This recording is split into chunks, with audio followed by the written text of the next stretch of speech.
පුංචි දෙයක් ෂෙයා කරගන්න හිතුවා. ඉතින් අපි ආවා ඩුබායි වලට මෙන්න මේ ක්ලිනික් එකේ පොඩි වැඩකට. ඇත්තට මේ වැඩේ හම්බුනේ මට නෙවෙයි. කියන්නේ මේ ප්‍රොමෝෂන් එක හම්බුනේ වයිෆ්ට. එයාට තියනවා කිව්වා දෙයක් ඔයගොල්ලොත් එක්ක ෂෙයා කරගන්න. මොනවද කියන්නේ බලමු.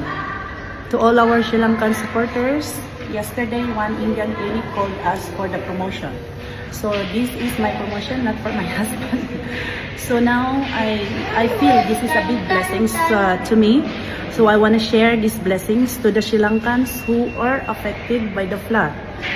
So yes, I'm going to share these earnings.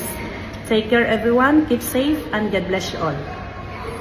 ඉතින් කලින් පිලිපීනේ මුණ දීපු ආපදා තත්ත්වයන් වලදීත් අපි ඒගොල්ලන්ට ආධාර කරා. ඉතින් මෙයාගේ පැත්තෙන් එයා කිව්වා එයාට හම්බෙච්ච එක ලංකාවේ ආත් එක්ක ෂෙයා කරගන්න ඕන කියලා. ඉතින් මම ඒක ඔයගොල්ලොත් එක්ක බෙදා ගන්න හිතුවා.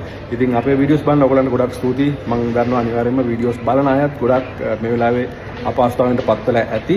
ලංකාවේ සමහර අයගේ ජීවිතත් නැති වෙලා ඇති. ඉතින් අපිට එහෙම නිකන් ඉන්නත් බෑනේ.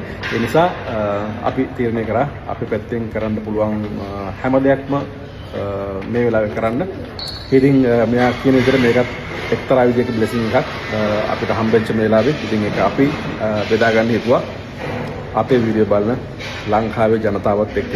ඉතින් අපි ඒකත් එකතු කරනවා රජයෙන් දීපු අර ගිණුමට. Para sa amin in everyone,